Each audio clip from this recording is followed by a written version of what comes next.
విడి తెలంగాణ సమాజం నిశితంగా గమనిస్తుంది. ఇయాల పేదలకు అన్యాయమైందని ఏడుస్తున్నారు కదా. ఈ తెలంగాణ రాష్ట్రాన్ని దోసుకున్న నిధులు మీ పార్టీ ఖాతాలో 1500 కోట్లు ఉన్నాయి. ఒక 500 కోట్లు తీసి ఆ మూసీలో మునిగిపోయిన వాళ్ళకి పంచిపెట్టండి. మీకు అధికారంలోకి రాకంటే ముందు తొడుక్కోవడానికి చెప్పులు కూడా లేవు కదా. ఈరోజు 1500 కోట్ల రూపాయలు మీ పార్టీ ఖాతాలో ఉన్నాయి. అది ఎవరి సొమ్ము? తెలంగాణ ప్రజల సొమ్ము కాదా? ఇవాళ తెలంగాణ ప్రజలు మూసీలో ఉన్న పేదలు బాధలు ఎదుర్కొంటున్నారని మీరు మాట్లాడుతున్నారు కదా. ఒక 500 కోట్ల రూపాయలు మీ పార్టీ ఖాతాలో నుంచి తీసి వాళ్ళకి పంచి పెట్టండి. వాళ్ళకి ప్రత్యామ్నాయం ఏం చేయాలో చెప్పండి. ఈరోజు ఈ ప్రభుత్వం సిద్ధంగా ఉంది వినడానికి. హైడ్రా గురించి అసెంబ్లీలో చర్చ పెట్టినప్పుడు ఈ సన్నాసులు పారిపోయినారు, మాట్లాడలేదు. హైడ్రా మీద అసెంబ్లీలో చర్చ జరగలేదా? ఆ రోజు మీరు సూచన చేసి ఉంటే ఈరోజు మీరు అడ్డగోలుగా మాట్లాడాల్సిన అవకాశమే లేకపోతుండే కదా. ఈరోజు పేదలకు ఏం చేద్దామో చెప్పండి. మీ తాత సొమ్ము మా తాత సొమ్ము ఇచ్చేదే లేదు. ప్రజలు కట్టిన పన్నుల నుంచి పేదలకు ఇవాళ 12,000 మంది బఫర్ జోన్లో లేకపోతే నదీ బెడ్డులో మూసి పరివాహక ప్రాంతంలో ఉంటే 15,000 డబల్ బెడ్రూమ్ ఇండ్లు ఇవాళ మనం కేటాయించడానికి నేను ఆదేశాలు ఇచ్చిన. మూసి మురికిలో దోమలతోని కలుషితమైన నీళ్లతోని అక్కడ బతకలేని శవాలుగా జీవోత్సవాలుగా ఉన్న పేదవాళ్లకు ఆత్మగౌరవంతో బ్రతకడానికి ఇల్లు ఇచ్చి ఇంటి ఖర్చులకు 25,000 ఇచ్చి మా అధికారులు అక్కడ ఉండి వాళ్ళని ఇంటి దగ్గర దిగబెడుతుంటే అభినందించాల్సింది పోయి అన్యాయంగా మాట్లాడుతున్నారు. డబుల్ బెడ్రూమ్ ఇల్లు కంటే ప్రత్యామ్నాయం ఏముందో చెప్పండి. పంచుదాం. ఇది ప్రజల సొమ్ము. మేము సిద్ధంగా ఉన్నాం బాధ్యత తీసుకోవడానికి. ఇవాళ పేదల సంక్షేమం అమలు చేయడమే మా బాధ్యత. చేతనైతే రాండి, అఖిలపక్ష సమావేశాన్ని పిలుస్తాం. మీరు రాండి, ఏం చేయాలో చెప్పండి. ఏది చేసినా వద్దనడం, మీ చేతగాని తనాన్ని కప్పిపుచ్చుకోవడానికి మమ్మల్ని ఏ ప్రయత్నం చేయొద్దనడం ఇది సమంజసమని నేను అడుగుతున్నా. 10 నెలలు కూడా కాలే మేము అధికారంలోకి వచ్చి. 10 ఏళ్ళు ఈ రాష్ట్రాన్ని దోసుకతిన్న మీరు ఇవాళ ఆగర్భ శ్రీమంతులు ఎట్లయినరు? మీరు మాత్రం ఫామ్ హౌజుల్లో ఉండాలి. మీ ఫామ్ హౌజులను కాపాడుకోవడానికే కదా ఇవాళ వీళ్ళను ముసుగు దొడుకొని రక్షణ కవచంగా పెట్టుకొని పేదోళ్ళను పెట్టి కూలగొట్టొద్దు అంటారు. ఇవాళ ఇన్ని మాట్లాడుతున్న కేటీఆర్ జన్వాడలో నీకున్న ఫామ్ హౌస్ అక్రమ నిర్మాణం కాదా? అది కూలగొట్టాలనా వద్దా నువ్వు చెప్పు. హరీష్ రావు అజీజ్ నగర్లో నీకున్న ఫామ్ హౌస్ అక్రమమా కాదా? దాన్ని కూలగొట్టాలనా వద్దా చెప్పు. సబితమ్మ, నీ 3 కొడుకుల పేర్ల మీద 3 ఫామ్ హౌసులు కట్టినావు కదా. నువ్వు సబితమ్మ లేక పేద అరుపులు అరవకమ్మా. నీకున్న ఫామ్ హౌసులు కూడా లెక్కలు ఉన్నాయి. కూలగొట్టాలనా లేదా సబితమ్మ? నువ్వు సలహా చెప్పు. మీకు వెనకంగా ఉన్న కేవీపీ రామచంద్రరావులై కూలగొట్టాలనా వద్దా చెప్పు. ఇవాళ అక్రమంగా ఫామ్ హౌసులు నిర్మించుకొని మీ ఫామ్ హౌసుల మీద ఎక్కడైతే తొలగింపు ఏటు పడుతుందో మీ ఫామ్ హౌసులు కూలుతాయని చెప్పి ఇవాళ పేదలను రక్షణ కవచంగా పెట్టుకొని ఇవాళ మీరు నాటకాలు ఆడుతున్నారు. నల్ల చెరువులో ప్లాట్లు వేసి అక్రమంగా అమ్మినోడు మీ పార్టీోడు కాదా? మూసి నది ఒడ్డున ప్లాట్లు వేసి పేదలకు 10 లక్షలకు 100 గజాలు అమ్మింది మీ సన్నాసులు టీఆర్ఎస్ నాయకులు కాదా? ఇవాళ 100 గజాలు 10 లక్షలకు నల్ల చెరువులో సున్నం చెరువులో ఇవాళ మూసి నది ఒడ్డున మీరు ప్లాట్లు చేసి అమ్మి ఇవాళ ప్రభుత్వ భూమి అని తేలంగానే వాళ్ళు ఎక్కడ మిమ్మల్ని చొక్కా పట్టుకొని మా పైసలు మాకు వాపసు చేయమని అడుగుతారో అని చెప్పి ముందే పార్టీ కార్యకర్తల్ని ఉసిగొల్పి ఈరోజు ఈ ధర్నాలకు దీక్షలకు తిరుగుతున్నారు. ఇవాళ మూసీలో వచ్చిన వరదలు తెలంగాణ రాష్ట్రాన్ని హైదరాబాద్ నగరాన్ని ముంచేస్తలేవా? మరి వాటికి పరిష్కారం ఎట్లా? నాకు తెలియదా? ఇవాళ కొంతమంది పేదలు ఇండ్లు తీస్తే వాళ్ళకి దుఃఖం ఉంటుంది, వాళ్ళకి బాధ ఉంటుంది, వాళ్ళు కొంత ఆవేశంగా మాట్లాడతారని నాకు తెలియదా? రాజకీయంగా లాభమో నష్టమో ఉంటుందో నేను అంచనా వేయలేనా? 20 ఏళ్ళు ప్రజాక్షేత్రంలో ఉన్నోని, ప్రజలలో తిరిగినోని, పేద ప్రజల కష్టమేందో తెలియకుండానే తెలంగాణ రాష్ట్రానికి ముఖ్యమంత్రి అయినా. కానీ నగరాన్ని కాపాడుకునే బాధ్యత మన మీద లేదా? మీరు ఆలోచన చేయండి. ఇవాళ హైదరాబాద్ నగరానికి తాగునీరుని అందించిన ఉస్మాన్ సాగర్, హిమాయత్ సాగర్లో బలిచినోళ్ళు బలిచి కొట్టుకుంటున్నోళ్ళు ఫామ్ హౌసులు కట్టుకొని వాళ్ళ డ్రైనేజ్ తీసుకెళ్ళి ఆ గండిపేటలో హిమాయత్ సాగర్, ఉస్మాన్ సాగర్లో కలిపితే వాళ్ళ డ్రైనేజ్ నీళ్లు హైదరాబాదు నగరం తాగాలనంట. ఈ నా కొడుకులు చెప్తున్న భాష గది. ఇవాళ ఆ ఫామ్ హౌస్ చుట్టూతో కట్టుకున్న ఇల్లు ఎవరివి? కేటీఆర్కు లేదా? హరీష్కు లేదా? కేవీపీ రామచంద్రరావుకు లేవా చుట్టూతా? మీరు కట్టుకున్న ఇండ్ల డ్రైనేజ్ హైదరాబాదు ప్రజలు తాగునీళ్ళ కలిపి మా ఇల్లు గులగొట్టొద్దు కాబట్టి ముసుగు దొడకడానికి మూసి కావాల్సి వచ్చిందా మీకు? మూసీని అడ్డం పెట్టుకొని ఎంతకాలం బతుకుతారా మీరు? ఎంతకాలం తప్పించుకుంటారు? వారం రోజులు, 10 రోజులు, 15 రోజులు, నెల రోజులు అయినా వదల మీ భర్త మీరు అనుకుంటూనే ఒక్కనొక్కని చింతపండు చేస్తా. మూసి పేదలకు ఏం చేద్దామో చెప్పండి. ప్రతి పేదవాడికి మంచి కాలనీలు చేసి ఇల్లు కట్టిద్దాం చెప్పండి. ప్రభుత్వం దగ్గర భూములు లేవా? ప్రభుత్వం ఏమైనా గొడ్డుపోయిందా? జవహర్ నగర్లో 1000 ఎకరాలు ఉంది ప్రభుత్వాన్ని. మూసీలు ఉన్న పేదవాళ్ళందరికీ తలా 150 గజాలు చేసి ఇచ్చి ఇందిరమ్మ ఇల్లు కట్టిద్దాం. రాండి సన్నాసులారా, ముందుకు రాండి, పేదోళ్ళు కట్టిద్దాం. ఎవరైతే నమ్మి మోసపోయి కట్టుకున్నారో వాళ్ళ ఇల్లు కట్టడానికి ఎంతైందో నష్టపరిహారం ఇద్దాం, ప్రభుత్వం ఖజానా నుంచి పంచుదాం. రాండి, అందరం కూర్చొని పంచుదాం ఒకటే వేదిక మీద. ఇవాళ ఈ ప్రాంతంలో ఎంపీ ఆయన మాట్లాడుతుండు. ఇక ఆయన గురించి నేను ఎక్కువ మాట్లాడదలుచుకోలే, కానీ ఆయనకు బాధ్యత లేదా? ఎంపీకి గెలిచినావు కదా, మోడీ దగ్గర నుంచి ఏం తెస్తావు తీసుకురా. గుజరాత్లో అహ్మదాబాద్లో సబర్మతి రివర్ ఫ్రంట్ నరేంద్ర మోడీ కట్టుకోవచ్చు అంట, కానీ నరేంద్ర మోడీకి ఊడిగం చేస్తాడంటే కానీ మూసీ రివర్ ఫ్రంట్ మాత్రం తెలంగాణలో కట్టొద్దంట.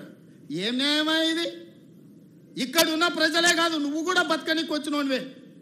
నువ్వు బతకనీకి వచ్చినావు, ఓట్లు వేయించుకున్నావు, ఎంపీ అయినావు. కానీ వాళ్ళు మాత్రం మూసీలు అదే మురికి కూపంలో ఉండాలనా? వాళ్ళందరినీ చక్కదిద్దాల్సిన బాధ్యత నీకు లేదా? రా, ఈటల రాజేందర్ ఇద్దరం కలిసి మోడీ దగ్గరికి పోదాం. పోయి 25,000 కోట్లు తీసుకొద్దా, మూసీలు ఉన్న పేదోళ్ళకి పంచి పెడదాం, ఇల్లు కట్టిద్దాం. డబుల్ బెడ్రూమ్ ఇల్లు కాదు, మంచి కాలనీలు కట్టిద్దాం వాళ్ళకు. 40 లక్షల కోట్ల బడ్జెట్ ఉంది కదా మోడీ దగ్గర. హైదరాబాద్ నగరానికి 25,000 కోట్లు ఇవ్వలేడా? చేబెల్ల మీరే గెలుస్తారు, సికింద్రాబాద్ మీరే గెలుస్తారు, మల్కాజ్గిరి మీరే గెలుస్తారు, మెదక్ మీరే గెలుస్తారు, నగరం చుట్టూతో మొత్తం మీరే గెలిచింది కదా ఈటల రాజేందర్ గారు. మోడీ దగ్గరికి వెళ్ళి ఏం తెద్దామో రాపోదాం. నాకేం బేసిజాలు లేవు. రాజేందర్ గారు రండి సచివాలయానికి, ఏ ప్రతిపాదన తెస్తారో తీసుకురండి. కేటీఆర్ హరీష్ రావు మొదటి రోజు మాట్లాడతారు, తెల్లారా జిరాక్స్ కాపీ తీసుకొని ఈటల రాజేందర్ మాట్లాడతారు. ఏందా ఈ భాగవతం? ఏమనికి అర్థమైతే లేదా? 10 ఏళ్ళు వాళ్ళతో మంత్రుండి నువ్వేం వెలుగబెట్టినో తెలంగాణ సమాజం గమనిస్తలేదా? గౌరవం పెట్టుకోండి రాజేందర్ గారు. మీరు మిమ్మల్ని గౌరవించాలనే మేము అనుకుంటున్నాం, కానీ మీరు ఆ గౌరవం నిలబెట్టుకునే పరిస్థితి లేదు. మీరు పార్టీ మారినరు, వేరే పార్టీ ఎంపీ అయినరు, కానీ పాత వాసన మాత్రం మీకు పోతలేదు. ఆ గత్తర వాసన అట్లనే మీతో కొడుతుంది, గత్తు వాసన. నేను ఇవాళ సూటిగా వారికి సూచన చేస్తున్న ఈటల రాజేందర్ గారికి, మూసీ పరివాహక ప్రాంతంలో ఉన్న పేదలకు ఇళ్ల పట్టాలతో పాటు ప్రధానమంత్రి ఆవాస్ యోజనలో ఇల్లు కట్టిద్దాం. మీరు రాండి, నరేంద్ర మోడీ దగ్గరికి వెళ్దాం. నేను వస్తా, నా మంత్రివర్గాన్ని మొత్తం తీసుకొని వస్తా. మాకేం బేసిజాలు లేవు నరేంద్ర మోడీ గారిని కలవడానికి. వారు ఈ దేశానికి ప్రధానమంత్రి. మనం లక్షల కోట్ల రూపాయల కేంద్రానికి పన్నులు కట్టినాం, 25,000 కోట్లు ఆయన దగ్గర తీసుకొద్దాం. మీరు రండి. అదేవిధంగా హరీష్ కేటీఆర్ కూడా నేను చెప్తున్నా, మీరు ప్రతిపక్షం అంటారు కదా, రండి సచివాలయం 4 రోజులు కానీ లేవ్వకుండా కూర్చుందాం, చర్చ చేద్దాం. చెరువులు ఆక్రమించుకున్నోడు ఎవడు? చెరువులు ఆక్రమించుకున్నోళ్ళు ఎవరు?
ఈరోజు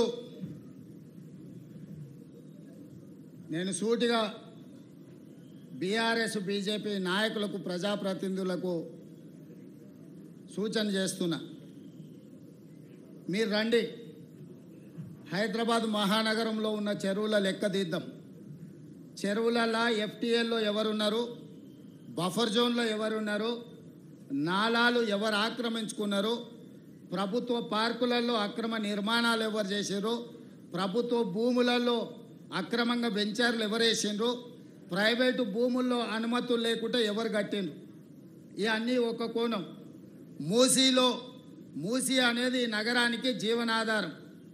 ఆనాడు 1908లో వచ్చిన వరదలలో వేలాది మంది చచ్చిపోతే నిజాం నవాబు ఉస్మాన్ సాగర్, హిమాయత్ సాగర్ను, అనంతగిరి కొండల్లో నుంచి వచ్చే నీళ్లను నియంత్రించి ఈ ప్రాజెక్టులు కట్టి హైదరాబాదు నగరానికి తాగునీటి సమస్యను తీర్చడానికి ప్రయత్నం చేసిండు. ఇవాళ 100 సంవత్సరాలు మనకు తాగునీటి దాహార్తిని తీర్చిన ప్రాజెక్టులను ఇవాళ ముంచేయాలని మీ ఫామ్ హౌజులు కట్టి మీరు ఆక్రమించుకున్నారు. ఇవే కాకుండా వందలాది గొలుసుకట్టు చెరువులను హైదరాబాదు నగరంలో ఆక్రమించుకున్నారు. ఇవాళ ఆ చెరువులను మనుషులు కొంతమంది దురాశపరులు ఆక్రమించుకోవడంతో చెరువులో ఉండాల్సిన నీళ్లు వీధుల్లోకి వచ్చి వీధుల్లో నుంచి మన ఇంట్లోకి వస్తున్నాయి. ఇవాళ కొద్దిమంది అక్కడ నిర్మాణాలు చేసుకోవడం వల్ల వేలాది కాలనీలలో ఉండే లక్షలాది కుటుంబాలు ఇవాళ నీట మునుగుతున్నాయి. దీనికి ఒక పరిష్కారాన్ని చూపించాలి. ఎవరో ఒకరు నడుము బిగించాలి. ప్రతి వారు చూసి నాకెందుకులే అని వదిలేస్తే ఈ నగరం మునిగిపోతుంది. చూస్తుంటే చెరువులు మూసుకుపోయినాయి, నాలాలు మూసుకుపోయినాయి. ఇంకా కొంతకాలం చూస్తే మూసి కూడా మూసుకుపోతుంది. ఇవన్నీ మూసుకుపోయినాక వర్షాలు వరదలు వచ్చినప్పుడు ఆ నీళ్లు వచ్చేది మన ఇళ్లలోకే. ఆ రోజు మనల్ని కాపాడడానికి అయ్యో పాపం అనడానికి కూడా ఎవడు మనిషి మిగలడు. అందుకే ఈరోజు రాజకీయాలలో లోతు తెలియక కాదు, కొన్ని మంచి పనులు భవిష్యత్ తరాలకు అందించాలంటే మన పిల్లలకు, వాళ్ళ పిల్లలకు, భవిష్యత్ తరాలకి నగరాన్ని ఒక మంచి నగరంగా, సురక్షితమైన నగరంగా అందించాలి అని అంటే ఎవరో ఒకరు ఎఫ్టీఎల్లో ఆక్రమణలు తొలగించాలి, బఫర్ జోన్లో తొలగించాలి, నాలాలను తొలగించాలి, మూసీలో ఆక్రమణలు తొలగించాలి. వర్షాలు వచ్చినప్పుడు వరదలు రాకుండా ఈ నీళ్లను నియంత్రించి చెరువుల్లో ఒడిసి పట్టాలి. హైదరాబాదు నగరం ఇవాళ ఒకప్పుడు 200 ఫీట్లు వేస్తే బోరు పడేది, ఇవాళ 1200 ఫీట్లు వేసినా బోరు పడతలేదు. దీనికి కారణం ఈ సాగునీటి చెరువులను ఈరోజు ఆక్రమణలకు గురి కావడం కాదా? మరి ఈ సమస్యకు పరిష్కారం ఏంది? ఇవాళ ఇంకుడు గుంతలు కట్టాలి అని చెప్పినాం. ఎన్ని ఇళ్లలో ఇంకుడు గుంతలు ఉన్నాయని నేను అడుగుతున్నా. ఇవాళ అందుకే మా అధికారులకు ఆదేశాలు ఇచ్చిన, ఇంకుడు గుంతలు కట్టని ఇళ్లకు అనుమతులు ఇచ్చేది లేదు. ఇంకుడు గుంతలు లేని ఇళ్లకు నీళ్ల ట్యాంకర్ 2 అంతలు ఛార్జ్ చేయమని మా అధికారులకు నేను ఆదేశాలు ఇస్తున్నా. ఇవాళ వాతావరణం కలుషితం అయిపోయి హైదరాబాదు నగరంలో నీళ్లు అడుగంటిపోయి 2000 ఫీట్లు బోర్ వేసుకున్నా నీళ్లు పడని పరిస్థితి వస్తే ఈ నగరంలో ప్రజలు బతకలేరు. ఈ నగరం సర్వనాశనం అయిపోతుంది. అందుకే ఇవాళ రాజకీయంగా నాకు తెలుసు, ఈరోజు కొంతమంది పేదల కష్టం వచ్చింది, వాళ్ళ కన్నీళ్ళని నేను అర్థం చేసుకుంటే వాళ్ళ దుఃఖం నాకు అర్థం అవుతుంది. మధ్యతరగతి వాళ్ళు జీవితాంతం కష్టపడి సంపాదించుకున్నది కొంతమంది మోసగాళ్ళ చేత నమ్మి మోసపోయి టీఆర్ఎస్ సన్నాసులను నమ్మి లక్షల రూపాయలు పెట్టి కొనుక్కున్న ఇల్లు అధికారులు వచ్చి కూలగొడితే ఆ కుటుంబం యొక్క దుఃఖం, ఆ బాధ నాకు తెలుసు. కానీ ఇట్లనే వదిలేసుకుంటూ పోతే ఇవాళ చెరువులను ఆక్రమించుకొని, నాలాలను ఆక్రమించుకొని, మూసీని ఆక్రమించుకుంటే ఈ సమస్యకు పరిష్కారం ఎక్కడ? ఇవాళ వాళ్ళని తొలగిద్దాం. తొలగించినప్పుడు వాళ్ళకు వచ్చిన నష్టాన్ని ఏ విధంగా భర్తీ చేద్దామో మీరు సూచన ఇవ్వండి. ఈ ప్రభుత్వం సిద్ధంగా ఉంది. ఏ పేదవాడి కన్నీళ్లు మేము చూడదలుచుకోలేదు. ప్రతి పేదవాడికి ప్రత్యామ్నాయం చూపించాలన్నదే నా ఆలోచన.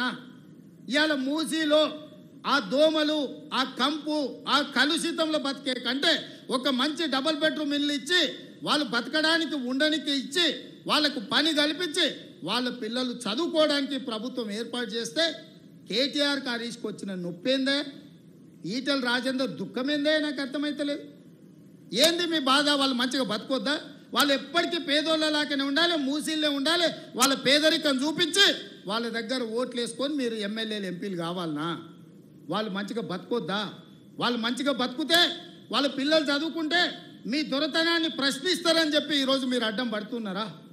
అదేవిధంగా బఫర్ జోన్లు ఉన్నోళ్ళను మీలాంటి మోసగాళ్ళు వాళ్ళకి అమ్ముతే వాళ్ళకి ఏ నష్టపరిహారం ఇద్దామో చెప్పండి.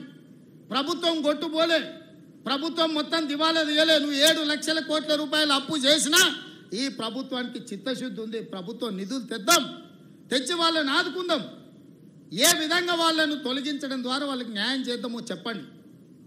చెరువులలో ఉన్న ఎఫ్టీఎల్లు తొలగించాల్సిందే, బఫర్ జోన్ అక్రమ నిర్మాణాలు తొలగించాల్సిందే, కాలువల నాలాల ఆక్రమణలు తొలగించాల్సిందే, మూసీలో ఉన్న అక్రమ నిర్మాణాల నుంచి బెడ్లో మూసి రివర్ బెడ్లో ఉన్న పేదల ఇల్లు తొలగించాల్సిందే, బఫర్ జోన్లు ఉన్నాయి తొలగించాల్సిందే.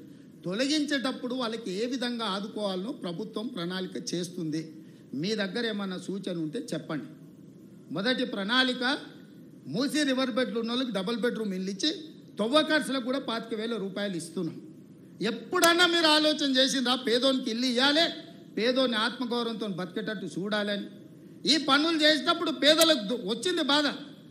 నాకు కూడా బాధ ఉంది, నాకు కూడా చాలా బాధ అనిపించింది సోషల్ మీడియాలో, లేకపోతే కొంతమంది వాళ్ళ బాధ వెలుబుచ్చుతున్నప్పుడు. కానీ వాళ్ళని ఆదుకుందాం. ఏ విధంగా ఆదుకుందాం మీరు చెప్పండి.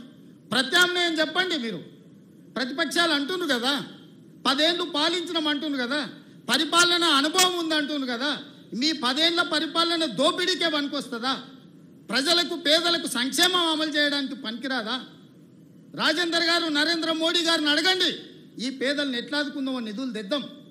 మాకేం అభ్యంతరం లేదు. పిలువు మీ కిషన్ రెడ్డిని, బండి సంజయ్ గారిని, నువ్వే లీడ్ చేయి, నువ్వే ముందు ఉండు, మేము నీ వెనకాల నించుంటాం.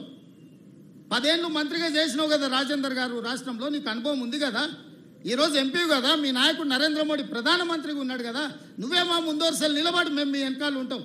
నా మొత్తం మంత్రివర్గాన్ని తీసుకొని వెనకాల వస్తాం. మోడీ దగ్గర పోదాంపా, ఓ 25,000 కోట్ల రూపాయలు ఇప్పి. ఎవరు వద్దన్నారు? లేదు. ప్రభుత్వం ఏం చేయాలనో చెప్పు. ఇల్లు లేని పేదవాడికి ఇల్లు ఇవ్వడం నేరమా? వాళ్ళ పిల్లలకు చదువు చెప్పించడం నేరమా? వాళ్ళ ఇల్లు తరలించడానికి 25,000 రూపాయలు వాళ్ళకి తోవ ఖర్చులకు ఇవ్వడం నేరమా? అవి చేస్తుంటే మీరు ఎందుకు అడ్డం పడుతుర్రు? బఫర్ జోన్లు ఉన్న వాళ్ళకి కూడా ఒకవేళ 2 అంతస్తులు ఇల్లు ఉంటే వాళ్ళ నష్టపరిహారం ఏం చేద్దామో చెప్పండి. మీరు వాళ్ళని తొలగించొద్దు. వాళ్ళ జీవితాలు ఎప్పుడు మూసిల్నే ఉండాలి, ఆ మురికిలోనే మునిగిపోవాలి, ఆ మురుగులోనే చచ్చిపోవాలనా? కింద నల్గొండ జిల్లా ఎల్బీ నగరు, మహేశ్వరము, ఇబ్రాహీంపట్నము, మునుగోడు, తుంగతుర్తి, నకరేకల్లు, భువనగిరి, ఆలేరు, ఇవన్నీ మూసి ప్రాజెక్టు కింద 40,000 ఎకరాల ఆయకట్టు ఉంది. ఇక్కడి నుంచి అక్కడికి మురుగునీళ్ళు పోయి ఒక పక్కన ఫ్లోరైడ్, రెండో పక్కన మూసి మురికి నల్గొండ జిల్లా ప్రజలు బతకలేని పరిస్థితిలో ఉంటే ఆ నల్గొండను ప్రక్షాళన చేయడానికి ఈరోజు ఒక ప్రయత్నం చేస్తుంటే దాన్ని అడ్డుకుంటున్నారు. రేపు పొద్దుగాల ఏ మోకం పెట్టుకొని నల్గొండలు తిరుగుతావు కేటీఆర్? నువ్వు నల్గొండలో కాలు పెట్టు, పోయి ఈరోజు భువనగిరో, ఆలేరో, నకరేకల్లో పోయిరాపో ఒకసారి. పోయి వస్తే నీకు హరీష్ రావుకి అక్కడ ఏముందో పరిస్థితి తెలుస్తుంది. మూసి మురుగుతోనే అక్కడ పంటలు ఎట్లా కలుషితమవుతుందో పోదంపా. అక్కడ నీళ్లు తాగి పశువులు చచ్చిపోతున్నాయి. అక్కడ పాలు, కూరగాయలు కూడా తినలేని పరిస్థితి ఉన్నాయి. ఆకుకూరలు కూడా ఈ కలుషితమైన నీళ్ళ వల్ల ఎంత కాలుష్యం వచ్చి ఎంత విషంగా మారిందో నల్గొండ జిల్లా. ఈరోజు వాళ్ళు విషం దిగమింగుకొని నల్గొండ ప్రజలు బతుకుతున్నారు. ఇవాళ విషాన్ని దిగమింగుతున్నది నల్గొండ. ఆ నల్గొండను బాగు చేయడాలంటే మూసి ప్రక్షాళన చెయ్యాలి. ఆ మూసిని బాగు చేద్దామని మేమంటే మీరు అడ్డం పడుతున్నారు. అంటే నల్గొండ ప్రజలు సావాల్సిందేనా శాశ్వతంగా? ఒక పక్కన ఫ్లోరైడ్ ప్రాబ్లము, రెండో పక్కన మూసి కలుషితము, ఈ రెండింటితో నల్గొండను చంపేద్దామా? ఇదేనా మీ కోరిక? మీకు ఓట్లు వేయలేదు, నల్గొండలో ఒక సీటు గెలవకపోతే నల్గొండ ప్రజల్ని చంపేద్దామని స్కీమ్లు వేస్తారా బామార్దులు కలిసి అని నేను అడుగుతున్నా. ఇవాళ గతంలో మీరు మాట్లాడిన ప్రజలు సోషల్ మీడియాలో పెడతలేరా? మూసీ గురించి మీరు మాట్లాడలే, అసెంబ్లీలో మీరు మాట్లాడలే, ఆక్రమణల గురించి మీరు మాట్లాడలే. మీరు శాతగానోళ్ళు కాబట్టి మీరు ఒక్క పని చేయలే. ఈ ప్రభుత్వం కొంచెం రాజకీయంగా ఇబ్బంది వచ్చినా ఒక మంచి కార్యక్రమం చేయాలని ముందుకు వస్తున్నాం. దీన్ని ఏ విధంగా ముందుకు తీసుకెళ్తామో మీరు సలహా సూచనలు చేయండి.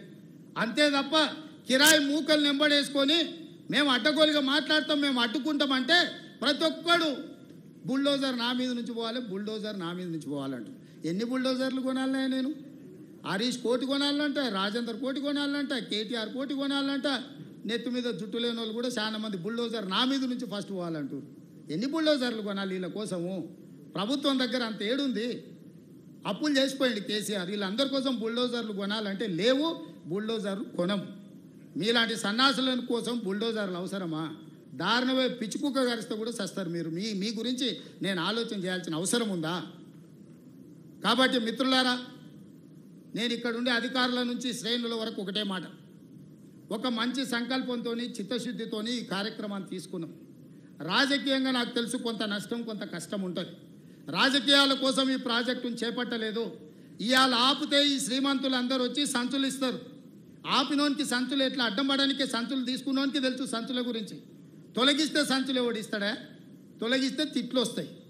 తిడుతురు కదా, తిట్టనిక ఈరోజు ఈ పనులు చేస్తున్నానా? నేను రాబోయే తరాల కోసం ఒక మంచి పని చేయాలనే చిత్తశుద్ధితో నేను ప్రయత్నం చేస్తున్నా.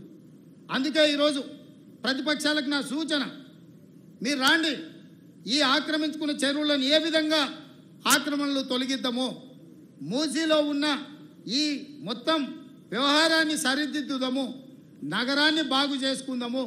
ఇంతవరకు అంచనాలే వేయలే. ఈ మధ్యలోనే కన్సల్టెంట్ని ఫైనల్ చేసినాం, ఎట్లా కడదాము ఏం చేద్దామని. అది మొదలు కాకముందే అప్పుడే ఆయన రాగం ఎత్తుకున్నాడు.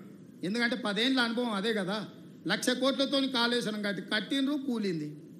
ఎవడైనా సన్నాసుడు కట్టిందే వానాయంలో కూలిన సన్నాసుని ఎప్పుడైనా చూసినామా? ఇవాళ అట్లనే అనుకుంటుండు మూసి కూడా. పెద్దలు వెనకడికి చెప్పారు, పనిమంతుడు పందిరేస్తానంటే కుక్క తొక్క కలిగి కూలిందంట. కాళేశ్వరం కూడా గట్లుంది మీ ఏషానికి. మూసీలు అట్లాంటివి లేవు. ఇట్లాంటి ఆశలు పెట్టుకోకు కేటీఆర్. ఏదో నోటుకు వచ్చింది మాట్లాడుతున్నావు. మీడియా ఉంది, సోషల్ మీడియా ఉంది. ఆ సినిమాలో కూడా చెప్పిండు కదా, అమ్మ గీసుకోవడానికి గడ్డం ఇచ్చావు, రాసుకోవడానికి పేపర్ ఇచ్చావు, చూయించుకోవడానికి టీవీ ఇచ్చావు. అట్లా మీ అయ్య నీకు మొత్తం రెడీగా చేసి పెట్టిన మందిని దోషి. రాయనికే పేపరు, చూపేనికే టీవీ, ఇట్లాంటివన్నీ అడగలుగా మాట్లాడడానికి సోషల్ మీడియా మీ నాయన దోపిడీ చేసి నీకు ఇచ్చిండు. కాబట్టి ఈ అడ్డగోలుగా పనులు చేస్తున్న ప్రజలు ఎవరు హర్షించరు. అందుకే మిత్రులారా, ఇది సందర్భం కాకపోయినా కొన్ని వివరాలు ప్రజలకు చెప్పాల్సిన అవసరం ఉండి ఈ వేదిక మీద నుంచి చెప్పిన. ఏది ఏమైనా ఈ ఫ్యామిలీ డిజిటల్ కార్డ్ తెలంగాణ పేద ప్రజల యొక్క భవిష్యత్తును మార్చబోతుంది. ఇదే రేషన్ కార్డ్, ఇదే ఆరోగ్యశ్రీ కార్డ్, ఇదే మీ ఫీజు రియంబర్స్మెంట్, ఇదే మీ షాదీ ముబారక్, ఇదే మీ కళ్యాణ లక్ష్మి, ఇదే మీ రైతు బీమా, ఇదే మీ రైతు భరోసా. ఇట్లాంటి కార్యక్రమాలన్నీ కూడా ఇందులో పొందుపరిచి ఉంటాయి. మీ కుటుంబంలో పెద్దలు ఎవరైనా అకాల మరణం చేస్తే వాళ్ళ వివరాలు తొలగించడానికి, మీ కుటుంబంలో పిల్లలకు పెళ్ళైతే మీ కొత్త కోడలు వివరాలు పొందుపరచడానికి, మీ ఆస్తులు తల్లిదండ్రులు చనిపోతే విరాసత్ కింద మీ పేర్ల మీదకి మార్చుకోవాలన్నా ఈ కార్డు అన్ని రకాలుగా మీకు ఉపయోగపడుతుంది. ప్రజలందరూ ఈ కార్యక్రమంలో పాల్గొని ఈ కార్యక్రమాన్ని విజయవంతం చేయండి. వీలైతే మీ కుటుంబం అంతా ఒక గ్రూప్ ఫోటో దిగి ఈ డిజిటల్ కార్డుకి ఇవ్వండి. గవర్నమెంట్లో మీ కుటుంబాన్ని మొత్తానికి సంబంధించిన ఫోటో వివరాలు కూడా ఉంటే మీకు మెరుగైన వైద్యం, సరైన సహాయం రాష్ట్ర ప్రభుత్వం అందించడానికి అవకాశం ఉంటుంది. కాబట్టి అధికారులందరూ కూడా చిత్తశుద్ధితోని క్షేత్రస్థాయిలో పేదవాళ్ళు చెప్పే ప్రతి అంశాన్ని పరిగణలోకి తీసుకొని మీరు నోట్ చేసుకోండి. ఇది పైలట్ ప్రాజెక్టు మాత్రమే. ఈ 3 తారీఖు నుంచి